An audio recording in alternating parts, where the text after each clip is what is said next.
nosotros aquí el licenciado Juan Schiaretti, ex gobernador de la provincia y candidato ahora. ¿Cómo le va, licenciado? Buen día. ¿Cómo está? Buen día. ¿Todo bien? No está para hacer una tandita, ¿no? ¿Está mal de la garganta? Sí, vengo. He hecho 9.000 kilómetros ya recorriendo la provincia y la verdad que vengo con antibióticos porque tenía placa en la garganta, ¿no? Nosotros le pensábamos a dar una tanda para que nos ayude, pero bueno. Pero no, vamos. Nunca hay que me ganar. Bueno, está bien. Bueno, licenciado, la verdad que le toca un desafío en el que usted ya lo ha vivido seguramente, pero esto de caminar la provincia nuevamente después de haberla gobernado, ¿qué sensación le da? De pasar por algunos lugares donde se han hecho cosas, lugares donde a lo mejor por ahí le reclaman, ¿qué sensación le da eso? No, lo que más me emociona es que donde voy me dicen, Schiaretti, usted fue el gobernador que más veces vino acá. Pues yo en realidad hice 1.170 viajes, en 1.170 viajes al interior, en 1.460 días de mandato. Y fui el primer gobernador que pudo ir a los 427 municipios y comunas, y en todos hicimos alguna obra. A 36 de ellos nunca antes ha habido un gobernador. Y en todos pudimos hacer una obrita para que mejore la vida de la gente. Así que el cariño con que me recuerdan por haber ido tantas veces, pues es muy importante el interior. Como que su huella está en la verdad que a mí me emociona ver cómo todos me dicen eso, ¿no? Está bien. Bueno, la discusión obviamente se ha polarizado en un solo tema, si en realidad tenemos que pelearnos o no tenemos que pelearnos con la capital, y si en realidad esa pelea existe, si es solamente del campo político o en la práctica nosotros la vivimos. ¿Está instalada esa pelea? ¿Existe real o es de la política? Yo creo que no tenemos que pelearnos, ¿no, argentinos? Yo cuando escucho por parte de miembros de la fuerza política del gobierno nacional que dicen que en política no se puede tener 1 millón de amigos, yo digo, yo quiero tener 40 millones de amigos, que son todos los argentinos. Y nosotros en Córdoba somos 3,5 millones de amigos, que son todos los habitantes de la provincia, porque es bueno que podamos pensar distinto, pero que tengamos un objetivo en común. Si no se puede pensar distinto en una sociedad, entonces no se puede ser amigos, la sociedad no progresa, ¿no? Yo creo que por eso no es buena la pelea y nosotros debemos buscar siempre el diálogo y el consenso. Ahora, los que evidentemente se pelean con todos es el gobierno nacional, porque si usted ve a la presidenta, se pelea con el gobernador de Córdoba y maltrata a los cordobeses, se pelea con el gobernador de Buenos Aires y maltrató a los bonaerenses, tuvieron dificultades para empezar las clases, se pelea con el jefe de gobierno de la capital federal y maltrata a los porteños, todos los problemas con el subte, y todos los problemas para hacer obras, inclusive de desagüe que se inunda la capital, se pelea con el gobernador de Santa Fe, y lo sufren los santafesinos que tienen una serie de obras que no pueden hacer porque no los dejan. Se pelea con el gobernador Peralta, lo sufren los santacruceños. Se pelea con el gobernador Colombi, lo sufren los correntinos. Y cuando usted suma la cantidad de habitantes que sufrimos en esta provincia, somos más de 37 millones en estos distritos. ¿Y usted por qué cree que es tan inflexible el gobierno nacional? La verdad que a mí me parece que desde que la presidenta fue reelecta, mostró una cara que no se le conocía antes, una cara de más autoritarismo, de más prepotencia, de querer someter al que no está aplaudiéndola o no se somete a su voluntad, ¿no? Es una cara que vimos desde que fue reelecta y entró a dividir entre buenos y malos, lo cual es muy malo para Argentina. Entró a decir ese vamos por todo, entró a pelearse con todo, entró a atropellar a la prensa independiente, entró a querer hacer esta reforma judicial que se sancionó, que es muy mala porque se politiza la justicia y eso es muy malo que nos pase. Me parece que a partir de allí es donde se mostró esta faceta de la presidenta que antes no la conocíamos, que nosotros la habíamos vivido ya en el 2008. Yo me recuerdo que cuando fue el conflicto con el campo, como corresponde, yo era gobernador, me planteé para defender el campo, porque yo voy a defender siempre Córdoba, lo haría 1 millón de veces más. Y tuvimos que sufrir represalias. Los fondos que correspondían a Córdoba de la caja de jubilaciones dejaron de enviarnos y nosotros le iniciamos juicios ante la Suprema Corte y bueno, cuando iba a salir el fallo a favor nuestro y después que el gobierno nacional perdió las elecciones en el 2009, ahí retomó el diálogo y ahí se avino a firmar un convenio para solventar el déficit de la caja. Lo cumplieron un año, sugestivamente, a partir del 2011. Cuando volvió a mejorar en las encuestas, la señora presidenta, después del fallecimiento del expresidente Néstor Kirchner, ya no nos mandó más un peso. Y desde ahí que estamos con la deuda de la caja, que lo homologamos ese convenio frente a la Suprema Corte, porque nosotros teníamos un juicio, no lo cumplen y hoy nos deben 4.500 millones de pesos, que es el equivalente a construir 90 hospitales de alta complejidad, a construir 300 escuelas y a hacer la autovía Río Cuarto Córdoba, Córdoba-San Francisco y otros kilómetros de asfalto, ¿no? Esto es lo que no nos mandó. Pero la verdad que nosotros nunca quisimos, pero siempre buscamos el diálogo. Ya una vez le ganamos, que fue cuando perdió la elección, y se vinieron a reconocernos que debían, que también decían que no nos debían nada. Yo me acuerdo que tuvimos una audiencia pública, el hoy vicepresidente Vudú fue a la Suprema Corte y dijo: a Córdoba no le debemos nada. Después, cuando iba a salir el fallo, ya reconocieron que nos debía y pagaron. Y me parece que ahora está teniendo esa misma actitud. Y mire que cuando asumió el doctor de la Sota como gobernador, él tentó de todas maneras tener un diálogo para resolver y cobrar esa deuda que tenemos nosotros. Y terminaron no atendiéndole el teléfono. ¿Cómo corresponde? Se le hizo juicio de vuelta, pues nosotros siempre queremos diálogo, queremos consenso, pero siempre vamos a defender Córdoba, ¿no? Licenciado, ¿cuál es la primera batalla que debe darse en el Congreso en la próxima instancia? Yo tengo una serie de proyectos. Yo diría que tocan tres aspectos. Un aspecto es la defensa de los intereses de Córdoba, otros temas que hay que corregir, porque también la presidenta últimamente niega las dificultades que hay en el país, y usted no puede solucionar dificultades si las niega, y el tercer aspecto toca lo institucional del país.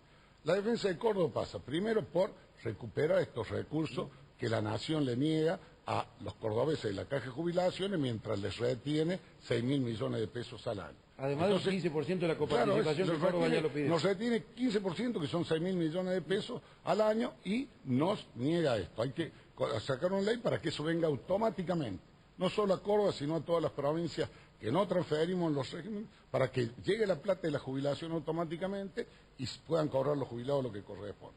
Segundo aspecto, que el reparto de impuestos nacionales sea mitad y mitad, como fue siempre en Argentina hace 30, 25 años atrás. Y no como ahora, que se queda 75% la nación y 25% las provincias. Cuando las provincias y municipios son los que tienen la responsabilidad, las provincias, de la salud pública, de la educación pública, de la seguridad pública, la justicia. Los municipios tienen la responsabilidad de las cloacas, las calles, el alumbrado, el barrido, la limpieza.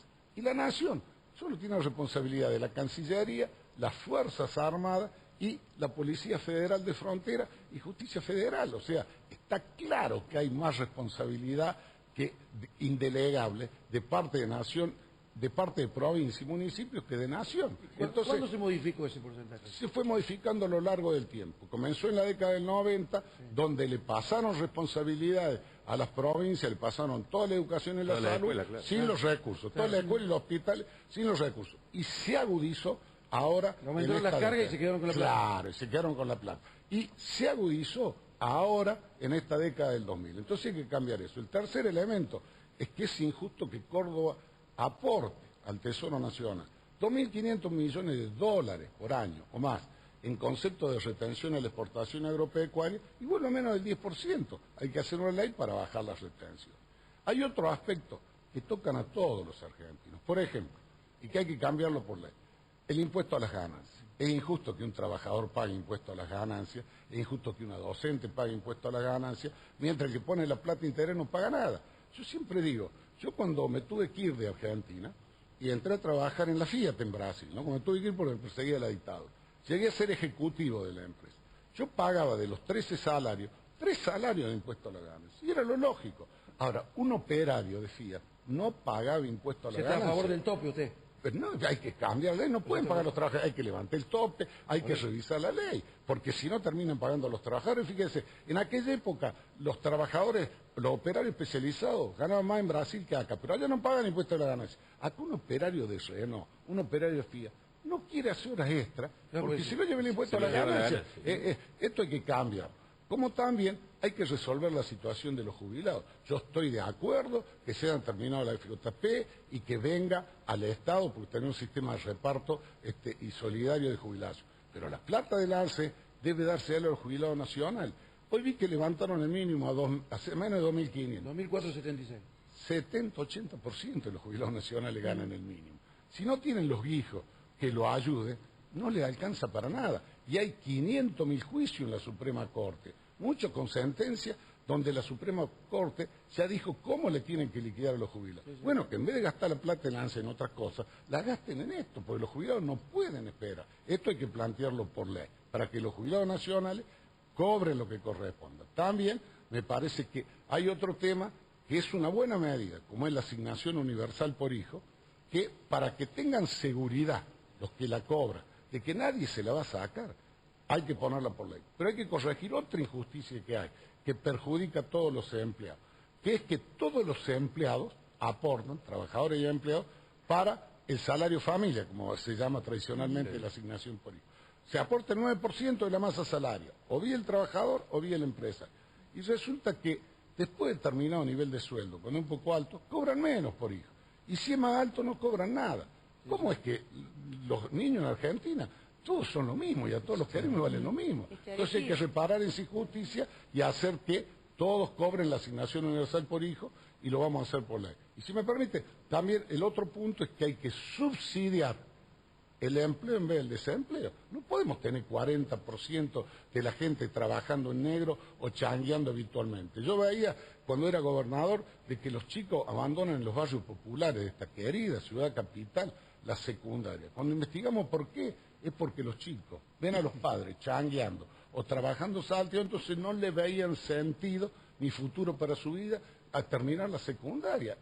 El trabajo negro produce, el que esté negro no tiene obra social, no tiene aporte jubilatorio, cobra la mitad del que esté en blanco y se pierde la cultura del trabajo, que es la única que organiza una sociedad en sentido positivo. Cuando el viejo se levantaba temprano como el mío, a las 7 menos cuarto, para ir a laburar, a las 6 menos cuarto, 6 menos cuarto me acuerdo se levantaba el viejo, a las 7 en pie, con escarcha, como era en aquella época que no había calefacción, para ir a la escuela, estaba todo organizado. Y cuando salía el viejo al laburo, había que estar en la casa. O sea, más allá de esto, lo que digo, la cultura y el trabajo organiza una sociedad. Estos son los puntos que hay que tocar, y hay dos puntos institucionales que a mí me parece importante también y que están que define el Congreso de la Nación, que es de que no podemos aceptar una reforma de la Constitución, no corresponde, la Constitución goza de buena salud, estamos en contra de la reforma de la Constitución y estamos en contra de la reelección de la presidenta, ¿no? A una semana de las elecciones,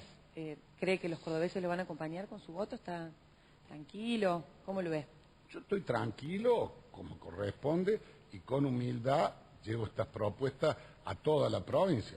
Las encuestas dicen que nosotros vamos adelante, pero siempre digo, la única encuesta valedera es la que cuando se cuentan los votos. Entonces, nosotros con humildad vamos llevando nuestra propuesta, sin agraviar a nadie, sin contestar a agravios. Schiaretti, ¿qué piensa cuando ve el spot o escucha el spot de Carolina Escoto, en el que el discurso que dice Escoto, en el que pronuncia en el spot, es básicamente lo que ustedes mismos dicen? Ella propone retomar el diálogo, reubicar a Córdoba en el lugar que le corresponde. Digo, suena como muy parecido a lo que ustedes promueven. Digo, pero ¿usted qué piensa cuando ella, que responde a la presidenta, pide eso en su propio spot?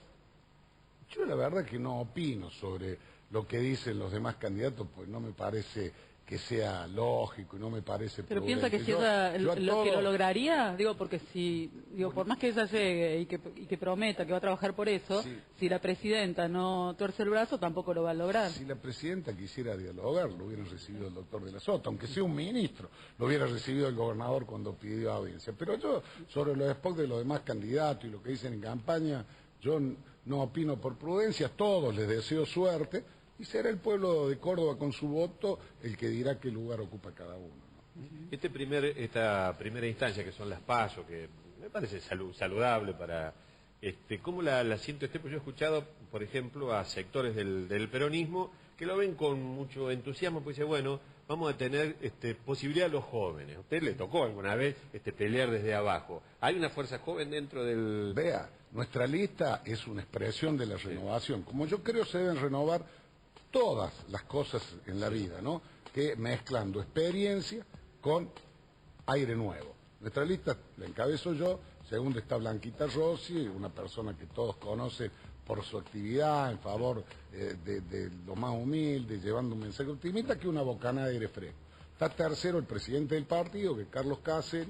Cuarto está Agustín Caleri, un tenista que conoce todo el mundo, recorrió el mundo, que siempre fue un león cuando defendió a Argentina en la Copa Davis, y que él quiere participar, hacer su aporte para mejorar el deporte, la vida de los jóvenes, y es también otra bocana de aire fresco. Quinto está una joven intendenta, que es de Colonia Viñón, en el departamento San Justo, un pequeño pueblito, y sexto un dirigente juvenil, que es Edgar Bruno, que es dirigente de la juventud y de la militante. O sea, nuestra lista en realidad tiene de los 6 primeros, 2 que tenemos baja de experiencia, y el resto son todas personas o jóvenes o que se incorporan recién a la política. No sé, como yo entiendo debe ser la renovación. Y a mí me parece bueno también de que haya posibilidad de que compitan dentro de un partido todos los dirigentes. Nosotros tenemos como tradición en el peronismo de Córdoba permitir de que haya elecciones internas. Fíjese, yo me recuerdo en el año 2003 cuando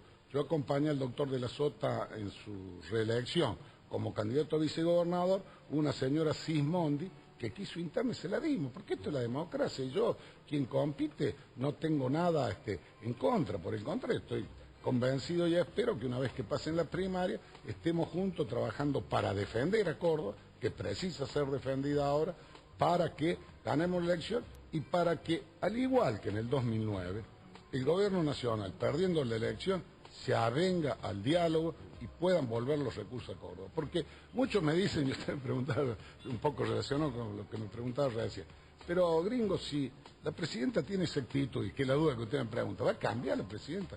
Yo dije, ya cambió en el 2009. En el 2009 nos quisieron humillar y nos quisieron asfixiar financieramente. Cuando perdieron la elección, que se sintieron más débiles, nos llamaron y se avinieron, reconocieron lo que nos debía y nos pagaron durante un tiempo. Yo estoy seguro que si el gobierno nacional también pierde la elección ahora, va a pasar lo mismo. Depende lo que hagamos los cordobeses con nuestro voto el 11 y lo que hagamos el 27. En base a eso, ¿cuál será la foto del 28 de octubre? ¿Cuál será la foto? Yo espero que sea la foto de una Argentina que le puso límites a una presidenta que lamentablemente, como le decía, viene mostrando esa faceta, y que esa foto permita que encaremos el diálogo y trabajemos juntos, porque lo que precisamos los argentinos es trabajar juntos. Yo siempre digo que el tren del progreso nuevamente se detuvo en la estación argentina, porque los precios buenos de los alimentos, que es el viento de cola que permitió que Argentina ande bien estos años, va a seguir 15, 20 años más. El tren está parado en la estación argentina, el tren del progreso. Depende si nosotros nos subimos al tren o nos quedamos discutiendo en el andén o fuera de la estación. Si nos quedamos discutiendo en el andén entre nosotros o fuera de la estación discutiendo, el tren se va a ir. Y yo lo que quiero es que aprovechemos ese tren del progreso y nos subamos todos y progresemos. Y esto exige diálogo, exige búsqueda de consenso, y yo espero que la foto del 28 de octubre sea la foto del inicio del diálogo, del inicio del camino del consenso, y del inicio también de la reflexión del gobierno nacional para que termine bien este mandato como corresponde y como marca la Constitución. No será el tren de Jaime, ¿no? No, el tren bala, que lo estamos esperando.